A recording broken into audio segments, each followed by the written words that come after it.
Welcome to the Ed Milet Show. Fired up today. I've got one of the great young entrepreneurs in the United States here with me that I've been following on social media for a long time. We've got a bunch of mutual friends, and so I'm honored to have the great Brad Lea here today. Brad, thanks for being here, brother. Man, I'm honored. I'm honored. Oh, it's great to have you, man. We've been having great conversations off camera, very interesting conversations, and I'm hoping that transfers to on camera now too. So many of you probably follow Brad on Instagram or on Twitter through social media, and you've seen the unbelievable posts that he makes. I think he's one of the most creative and innovative, unique people on social media. I've told you that. That's interesting. I want to drill into that. Okay, we will. I'll tell you why it's unique too. But so I encourage you to begin to follow him too as well if you're not. But what I want to do today is get to know you better. And then there's all these young entrepreneurs out there, salespeople. I consider Brad to be an expert with how to teach people how to become more productive entrepreneurs, and especially great at teaching people how to sell and close and persuade people too. And so I want to pick your brain on some of that stuff today. Okay. Brad's built an amazing company. We're actually at his headquarters today called Lightspeed VT. It's an unbelievable virtual technology that he's got that you see a lot of people on his platform often that you would know very well in personal development. But I want to go back prior to that. Let's do it. So how does Brad Lea become Brad Lea? So you grew up where? You grew up in the Pacific Northwest? Yep. Did you grow up in a super successful family, like entrepreneurs around you, wealth around you? How'd you grow up? No. Originally, we were kind of, I wouldn't say poor, but low middle class at best. We lived in a little tiny house on a hill surrounded by bigger houses. It was kind of unique because, you know, there's a lot of stories from that I've learned back in those days that I can now see the lesson where there I didn't really realize. But no, we grew up a lower middle class. You did. Mom and dad married, and you lived in the same house? My dad and mom were divorced, and then my dad remarried. So I had my stepmom at that time. Okay, so you live with your dad and your stepmom. Yeah. Well, originally we all went to an orphanage, and then my grandmother, bless her heart, told my dad to get off his ass and come get us because we were basically about to get shipped off to different families. You're kidding me. No, when my mom and dad divorced, my dad said, screw you, and my mom said, well, here, take the kids. She kept the baby. So me and my brothers and sister went to an orphanage and was about to get shipped off, and then my grandmother told my dad, you better go get them. So fortunately, he came and got us. Whoa, what? How? I was 2. You're 2, so you don't really remember this happening necessarily. No, my brothers and sisters do, but I was 2. My brother was probably 7. Wow. I've never heard that before. And then in between. Have you covered that before? No, but you want something new, don't you? I do. I want stuff new. I always make them cry. I'm crying a little bit. That's what my goal is. Come on. So that's interesting. So you're this little guy. You're growing up. You live with your dad. Mom's sort of in a different place. Were you an athlete? Like, were you a competitive? Like, did you have this background of winning and competition your whole life, or what were you like? Well, actually, yeah. I didn't know it at the time, but I excelled at sports. Like, for example, I joined a swim team, and first year joined a team called the Guppies. You had to start there, and the only sporting event my dad ever came to watch was my first swim meet with the Guppies, and I beat the other swimmers so badly they disqualified me. Really? They said he shouldn't be in this league. And my dad basically told him, you know, you guys are stupid, and he left, and he never went to another sporting event of mine. But I excelled at swimming at first, and then cross country, did that for a minute, and you know, kind of beat the competitors without even really trying. So you're a natural athlete. I ran a 440 in junior high. 440? 440 wow, okay. in junior high. Wow. I mean, like, people say bullshit. Yeah. Or bull crap. That's okay. And it's the truth. It's the dead balls truth. But I didn't have a lot of parental guidance when it came to, you know, sticking to something. So ultimately, I ended up, you know, quitting over something stupid, and no one made me go back. So I didn't finish with sports. Okay. A lot of people relate to that, though. A lot of people had some potential when they were young. They didn't have a lot of supervision. They end up, you know, kind of flaming out on their first dream. So you had all these gifts that you end up not using. So after high school, you go to college, or No, you didn't? Dropped out of high school. You dropped out of high school? Beginning of 11th grade. So you're a high school dropout who's built this massive company. Yeah, baseball. Yeah. Either home runs or strikeouts. There was no in between. There's no in between with you? No base hits. So you're a high school dropout, and then you end up becoming this. How's that happen? So I know this, just to speed something up here. You end up getting into the sales business eventually, right? And so how long were you in sales? What type of sales were you in? And is that when you first started to get your taste at, hey, I can control my time, I can make some money? How old were you? Like, when did all that start? At 17, you know, I couldn't decide between movie star and a job. Everyone was telling me, you know, get a real job. Yeah. Weren't you an actor, though? You were also an Yeah, actor, right? I technically still am. I'm just unemployed. Okay. So if you guys are looking for one, you know, I'm a thespian. Trained thespian, by the way. But at around 17, early 17 years old, I went and got a job with a Forest Service company. Okay. And I thought I was going to be fighting forest fires. Sounded cool. Yeah. Went around bragging like I'm cool. Paid like $22 an hour. First day on the job, realized I wasn't a forest firefighter. I was the dude that had a 10-pound bag of water put on my back, and I went and squirted water on stumps that were smoldering so they didn't reignite a fire. They called it a piss bag. Got poison oak and went and basically said, hey, I got poison oak. I'm not going to be able to come in tomorrow. And they laughed and said, yeah, you'll be in tomorrow at 4 a.m. That's part of the job. And you know, everyone had poison oak supposedly. So that's ultimately when I said, dude, this manual labor shit, for you. I'm not into it. Yeah. Yeah. So I opened the newspaper to get another job, and there was an ad for selling cars. Okay. So I went and applied for selling cars at 17 and basically lied to get the job because you had to be 18. 17 years old. Yeah, and you had to be 18. So I got the job at 17, lying, which again, you learn. People say you can't change. I think you can, by the way. Anyway, BS'd my way into the job. Okay. Went around bragging to everybody I was 17. So the other salesmen were haters because I was kicking everyone's ass. And they told management. So management brought me in and said, how old are you? And he said, don't lie to me. I said, I'm 17. He said, well, you lied and said you were 18. I said, yeah. He said, how many cars you got out? I said, like 26. And at this time, the closest person might have had 10. And he said, when do you turn 18? I said, like another 2 months. He said, can you keep your mouth shut that long? Of course, they don't want to lose the golden goose. Yeah, so I started Excel. You know, they gave me a car to drive. You got to wear a suit. I was home. No poison oak, no hard work, a pen.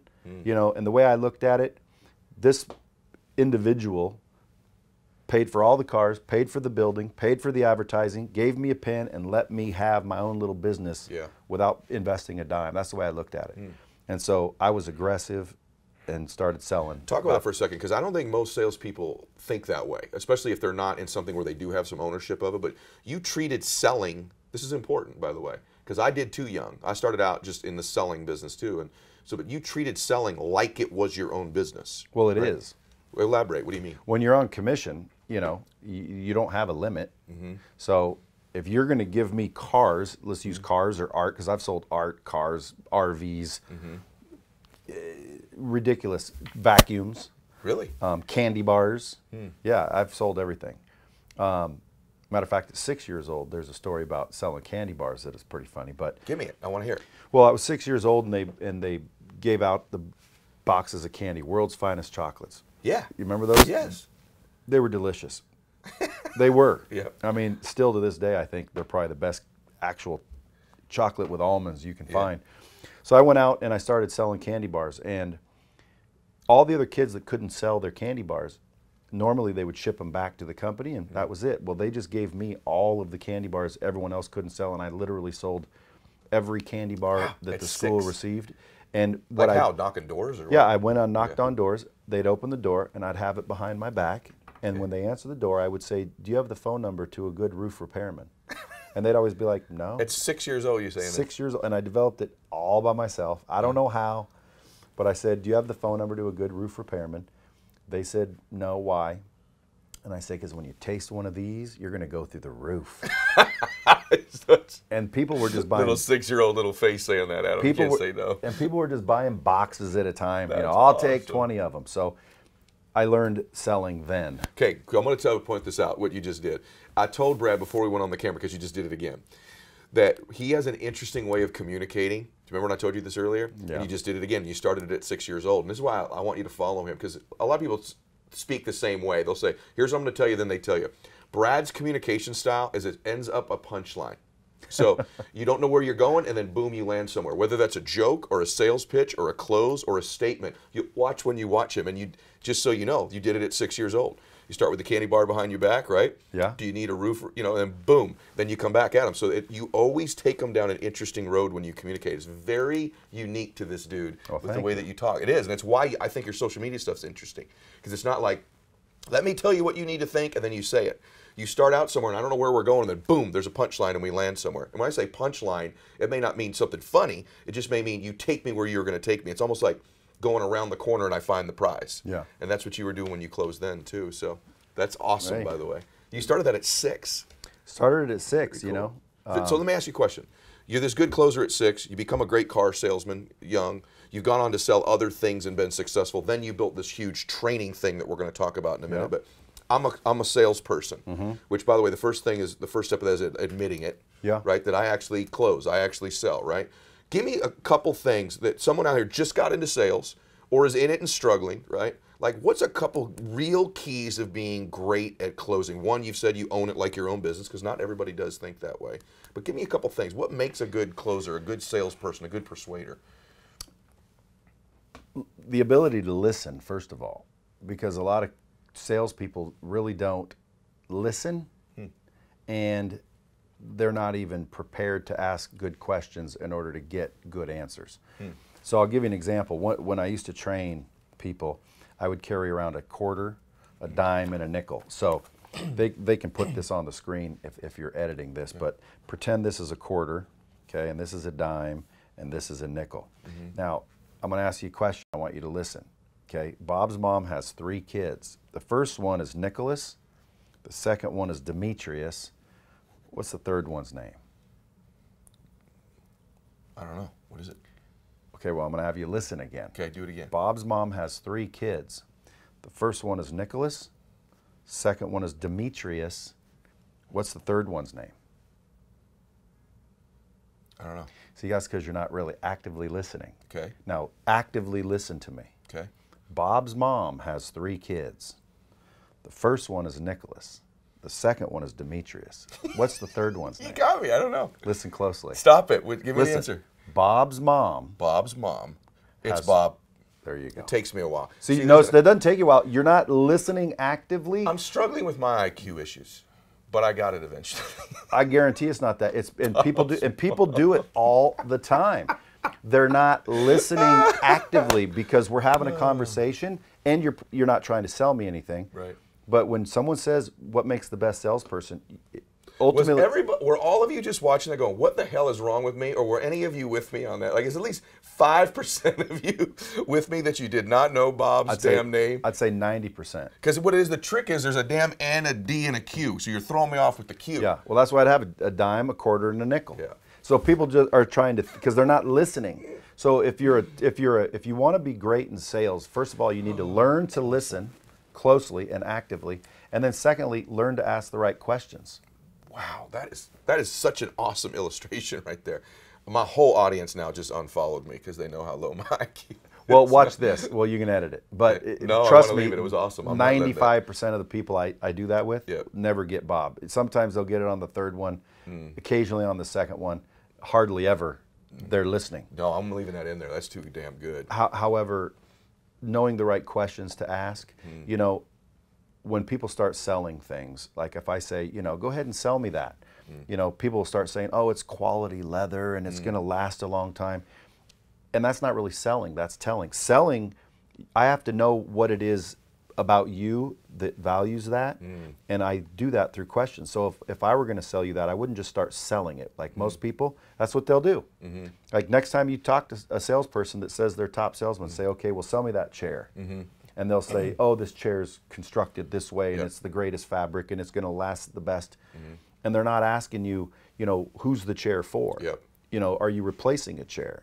You know, what do you like about the chair you're replacing? What didn't you like about the chair you're replacing? So by the time I explain that chair, I can provide value and explain to you why it's valuable. Now, let's say, for example, you tell me that chair is so quality and it's going to last forever, and I find out you're getting a divorce and you have to provide your ex-wife a replacement chair. I just unsold you the chair, not even knowing it. Yeah. Why? Because I didn't ask you some questions and listen to the answer. Well, that's the big thing. Cardone said this to me. Grant Cardone and I were talking about this very topic off camera also, and he said, because it's what you just did with me. It's not just asking the question, it's getting the answer. So a lot of people ask questions, but they never get the answer. You forced me through finally to get the answer, right? And that's what a good closer gets also. They don't just ask the question, they actually get the answer. I think some people think, all I gotta do is ask a bunch of questions. Well, no, you have to get the answer and get them actively listening. That's why that is really powerful and why I want to absolutely leave that in there. So very, very good. You want to be good in sales, listen and ask good questions. Okay, so that's huge, by the way. Very, very good. So I want to be good in sales. Then there's another layer of people out there who say, I want to be good at training salespeople. I want to build a team of people. I could be in the real estate business. I could be in the insurance business. I could be in the car business. I could have my own donut shop, and I got to get people out there selling donuts. Whatever it is, right? What are some of the keys in developing people who can persuade and close?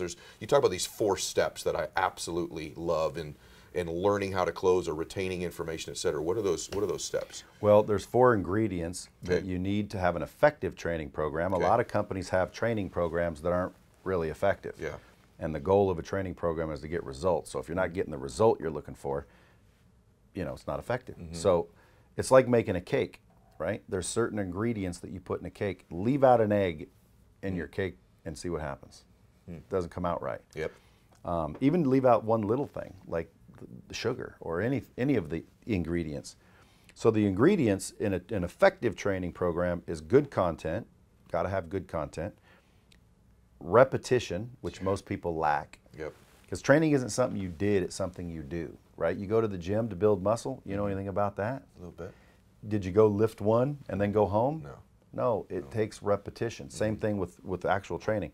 So you need good content, repetition, practice, and role play, and accountability. I love that. And most companies, they'll get, they hold everyone accountable, but they don't practice. Or they practice, but they don't have any repetition. Yes. You got to have them all. I so love that because repetition allows you to be reflexive under pressure, right? If you've done enough reps, when pressure comes up, the question, stress, the concern, your responses become reflexive rather than you having to think about the answer, right? And the way you develop that is through role play.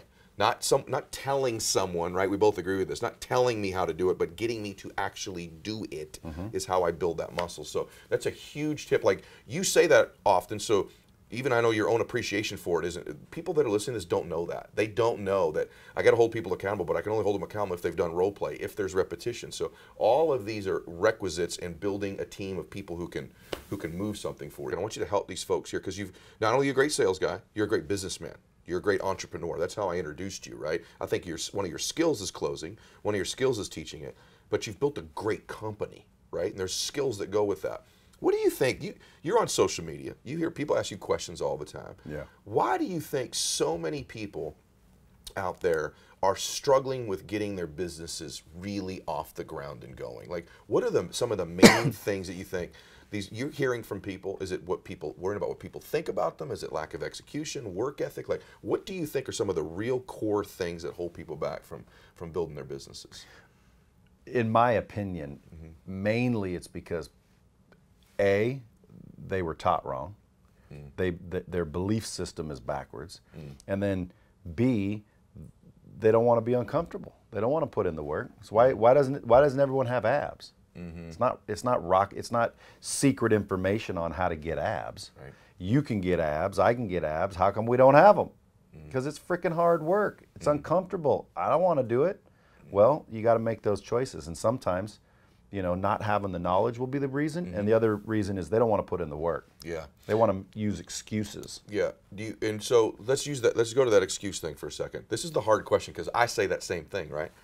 And you may not even have an answer for this. I don't know. But I'm someone, if I don't have information, I think that, here's how I feel about it. You've been trained wrong. You can go get trained correctly, right? Sure. There's information, like you said. How to get abs, there's not a mystery, right? The world, I say this all the time, the great thing about business now is it really does come down to your ability to execute and work because there's not a shortage of information on almost anything anymore. 15 years ago, information was the key thing. Now, information's a dime a dozen. Everybody's got information, right? Huge. It's execution. It's work ethic. It's busting your tail. They see you on social media. They see you at the World Series. They see you with all these different toys and things that you have. But to this day, at this time, you're 48 years old, right? You got a great company. You got a great life. You got a beautiful family. Thank you. What's work ethic look like? for you? Give them an idea. Well, I come in every day. Every day. Yeah, I'm here on What's weekends. that mean? Well, Weekends? first of all, the building's open 8 to 5 Monday through Friday. I'm usually here 8 to 7 Monday through Friday. Sometimes I'm a little early. Just depends on the day. But I'm here every single day, and I work weekends. Right. But I also work at home, and I also work when I'm on vacation. So to me, I'm working 24/7. I just don't think it's work, though. I know, because you love it. Yeah, because again, I mean, I would do this if I didn't get paid. Yeah, yeah. And you would. You absolutely, because believe it or not, what's crazy is most people don't know my real motives here. See, I think personally, I want to be able to fix something in the world before I go. So I want to be able to fix like poverty. Like there's no dude on the planet or female that should feel what it's like to not be able to afford a Christmas present. That's just me. You see bums on the street, and you think like, how can they not make enough money to have an apartment? The answer is they don't want to, which those guys can hang out and do what they want, or they don't know how to. And surprisingly, I'll bet you the majority is they don't know how to. And the reason they don't know how to, because our education system's messed up. We force our students to learn a curriculum that has technically no bearing. I mean, dude, George Washington had wooden teeth. So what? How come they're not teaching me how to leverage my credit? You know, I had bad credit till I was about 26 years old, and it cost me a lot of time and money. Why weren't they teaching me these things in school? And they weren't figuring out personality styles. They weren't figuring out interests. They were forcing us to sit and learn what we're supposed to learn. How to communicate. Right. So part of the technology that we developed allows the curriculum to adapt to the student. I love that. Rather than forcing the student to adapt to the curriculum. And that's what we do today in our schools. Even colleges, believe it or not. You know, your electives, well, here's your electives. Choose one. Well, what if I don't like those? What if my talent lies over here, but you have me forced over here? So I want to fix poverty through fixing education. And education, you need to reverse it. Like my kids, you know, they'll lecture at school and then send them home with homework and questions. Why don't they lecture at home and then I send them to school with the questions? That's a great idea. Why are they sending home questions about calculus? Like, go to school and ask the questions. Right. How do we fix that? Right. So can I tell you what you just described? Yeah. Your why. Just so you know. Is it? Yeah, that's your why. Let me help you out. Everybody who works hard has a why. And so when he goes back and watches this interview, he'll remember that the next time he tells you that. So my why is I want to fix your poverty. Why, well, it's a pretty damn big why. Yeah. So you have a huge why. It's so ingrained in you, you don't see the value of it. But I'm telling you that people that lack work ethic do lack a why. They don't know what their why is. It's just so natural for you, brother, right? But we have to think back of like how people really start out and they don't know their why. What is my purpose? What is my cause? What is my passion? You're so talented. You're so far down the road. You have these huge whys. You want to be wealthy. You want to grow this company. But you also have this big why, like you'd like to fix poverty. That's not like kind of a small reason to get out of bed in the morning, right? And I've got to know you better, and that's a real thing. Like you really love this. You love what you're doing for people. You love the applications of the technology. It's a huge why. And the other reason I asked you about work ethic is I wanted them to hear your schedule because it even took me aback. I said, you're in here Saturdays? You go, hey, I'm in here on a Sunday, man. And I elevated my respect for you because when he said to you that you lack work ethic, I think people think, no, I don't. And I think everything in life is compared to what, right? Like you may think you're working hard. You entrepreneurs out there that got your $5, $10, $15 million, but compared to what? Compared to who, right? So we all may struggle for some work ethic problem. Like I think there's plenty of quarterbacks in the NFL for years that thought they were hard workers, but not compared to Tom Brady. Yeah. I think a bunch of basketball players, I talked to Grover, they think they're hard workers, not compared to Kobe. There's a bunch of entrepreneurs that think I don't have a work ethic problem until they hear your schedule. Well, I mean, right? I could work way harder than I do. That's what makes you you. Right, but it's true. Like at 7 o'clock, I value some time with my kids. Sure. So I make those choices. But again, to me, I have a saying: there is no key to success. It's a combination. I've heard you say that. Yeah, because it's a combination, and everyone has their own combination. What you think success is may not be success for me, right. And vice versa. I know people that think success is they can go get laid 1,000 times. Like, dude. That's old. Like, that's not success to me. Success is not hanging out, waking up with a hangover with 3 girls. Right. Right. I know people that do that, and they feel cool, and they think I'm successful. It's not successful to me. Everyone has their own idea of success. I think the first thing you need to do in order to achieve your success is look inward and figure out what that is, because you can't get it unless you know what it is, and most people won't. Right. So when I go home at 7, I know I could work till 10. I mean, in my business, I could write you content, right? Yes. So I could be working literally 24 hours a day, but I don't. Sure. So my work ethic is not that good compared to what it could be or should be if I want to accelerate where I'm going. But like Tim Grover said, you got to weigh it out. Of course you do. Like Tim Grover said in my interview with him, he said, cleaner never thinks he's a cleaner. He always thinks it, or she always thinks she can do more. Yeah. So you have incredible work ethic, but like any... Do I? Yes, and yes, you do. And you're like, when I interview people, especially when I met you today, I think there's very successful people oftentimes have no idea of their strengths and giftedness. Like, brother, you're an incredible communicator. Like what I'm telling you about the way you drop the punchline with people, I don't know anybody else who does that. Like, there are other people who kind of talk like certain. You don't. You have your own style. It's why I think people should be following you. I need to learn this. I think the 4 steps you talk about in becoming a competent professional at persuading, most people don't know that stuff, man. You take for granted that it's so good. I think your why is massive, and I think it's so massive and so deep in your heart and soul, you discount the importance of it. Then when you say it out loud, you're like, oh, that is a pretty damn big why, right? Your work ethic's tremendous. I want entrepreneurs to be featured, these things that you do that make you extraordinary, because you also run with extraordinary other people, so it seems normal to us at this stage, right? Yeah. But if we went down to any other sales business, all the other entrepreneurs in this center here, they're not working your hours.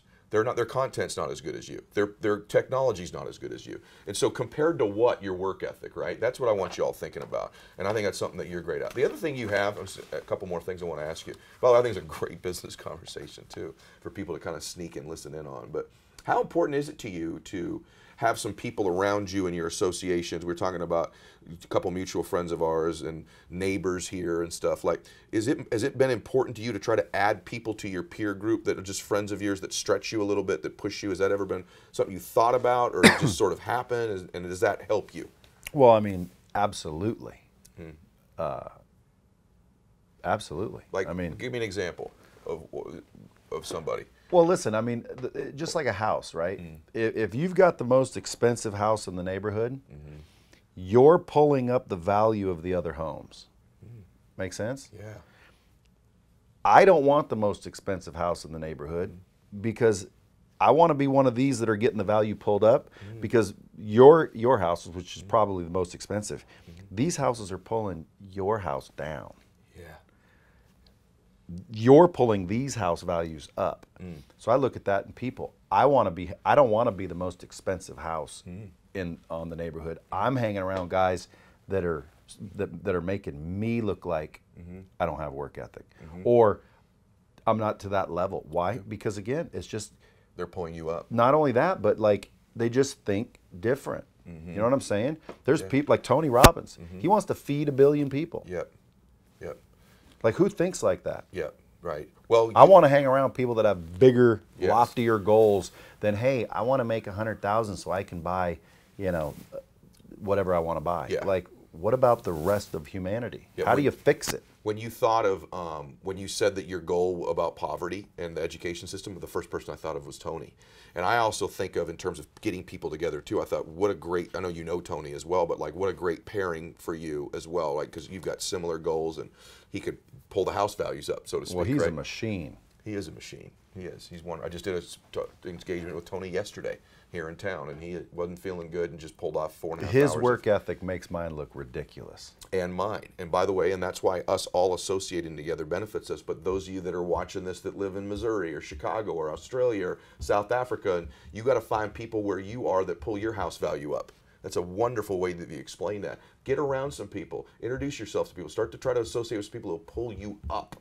Not always you pulling everybody else up, or worse, like you said, having people around you that pull you down. Because we've all got these detractors and haters that are pulling us back, telling us we're out of our mind, don't try this. How do you deal with them? What would you say to people? Because you know that's a huge thing today, right? Is haters, detractors, all these people trying to change their conditions, trying to become a better version of themselves, and everyone's going, no, I like the version you are now. You make me comfortable. That's really what they're saying. Don't become this new you, because, man, I like the one you got. You don't make me so uncomfortable, right? But what would you say to them? What would you say to them that they're catching that kind of flack and heat from people? Well, again, I mean, this is why I don't really coach and mentor people, because the answer's so simple, I'll feel like I'm ripping you off. No, give them the answer. The answer is don't listen to them. Mm-hmm. And then they're going to say, how do I do that? Like, how do you not listen to somebody? Yeah. You pay no attention to it. Yeah. Like, if someone said to me, dude, you're turning into a dick because of this, this, and this. Well, if I was insecure or I thought that's the case, then maybe it would affect me. But I know what I'm doing, and I know that I have integrity, and I know that I keep my word, more importantly to myself, which is real key. And so I already know it's nonsense. So anytime someone starts to talk negative, I'll just, let it go by, like didn't even faze me. Have you always been that way, or did you develop that? Well, when I was a kid, I used to lie, because like I said, we lived on that house. Yeah. And I felt that we didn't belong in that neighborhood. It was a weird neighborhood. Like, we had a little tiny crappy house, which ended up being a big house. But anyway, little crappy house around all these other rich people, not richer. The Richardson lived over here. A doctor lived right here. The McKays, who owned McKay's supermarkets, lived here. Okay. Then my dad worked at Bohemia, which is a mill. Lived right here in a little shitty house. So I used to BS everybody. Not BS them, that's a nice way of saying it. I used to lie because I didn't think I belonged there. Wow. And I learned very quick. I used to say my dad owned Disneyland. Wow. Yeah, and I would just lie to the other friends, the little kids in my neighborhood. Yeah. And what happened was all the other kids eventually alienated me. And I thought, I learned at that age, don't lie. Be real. Because here's what happens. I was cool for a minute, and then they found out I was lying, and I was hated for a while, lot longer than I was liked. So that taught me to keep it real, because if you're not authentic and you're not real, nothing's gonna last. You know what I'm saying? Yes. So like if I try to come across so Ed likes me, I want Eddie to like me, man. Yeah. So I'm gonna come across cool and tough, and you end up liking me.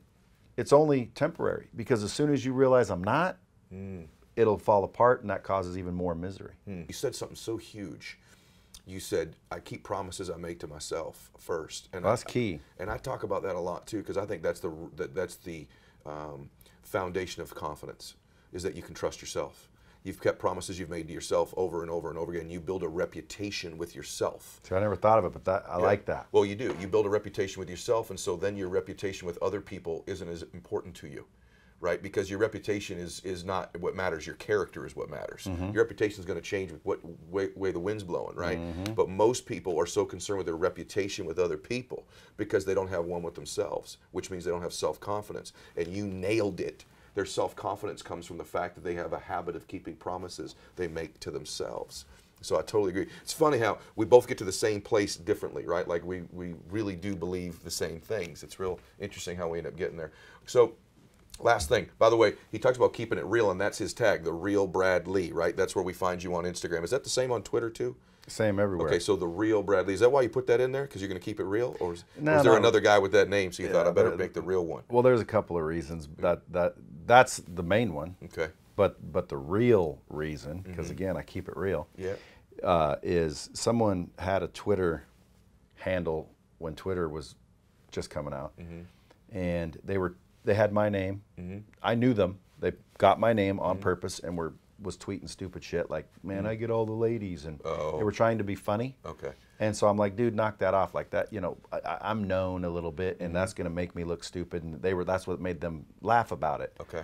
So I had to go. I called Twitter, and they wouldn't give me Brad Lea. They said sorry, and so I had to get the real Brad Lea. So you got it now. Well, I did it to battle the fake Brad Lea, which was my buddy tweeting stupid shit about me. No way, that's crazy. And then ultimately, I used to train people, but it was always virtually, because after I got the virtual training system and figured out that it worked way better to train people virtually than live anyway. So I started training a lot of these sales companies with my virtual training, and every time I showed up there live, they'd be like, oh, it's the real Brad Lea. Or people would say, hey, Brad Lea's here, and they're like, what do you mean, like on screen? Because it's the virtual Brad Lea. And then when they saw me, they'd say it was the real Brad Lea. Well, I enjoy the real Brad Lea. Thank you. I like you. Well, I appreciate that. And I'm learning things from you today, and I learned them off camera today too. I've really enjoyed our time, man, and I know people that are listening to this have as well. And so I want you following him. And you know, I have someone on my show, I always want to promote something for them, but I just got to be honest with you. I think the way he produces things, the way he articulates things, it is real. It is sort of blunt, as you've heard today, but I think he'll take you on a journey if you follow him on social media that's both entertaining but also enlightening. I do want you to follow him. And if you've enjoyed my podcast, will you please rank and review it on iTunes? Would you do a brother a favor and do that? I won't charge for any of this stuff. Subscribe to edmilet.com. Submit your email. You'll get weekly correspondence from me. Go to the YouTube channel, subscribe there, rank and review the podcast on iTunes. And again, Brad, thank you for doing this today with me, brother. I really enjoy it. I feel like we maxed out our time here together. My pleasure. And let me tell you something. Thank you, brother. You know, I went and subscribed to your newsletter. See, Okay. this is what I'm talking about. Like, you're already doing the right thing following this guy right here. Thank I you, can tell you that right now. All right. God bless you, everybody. Max out.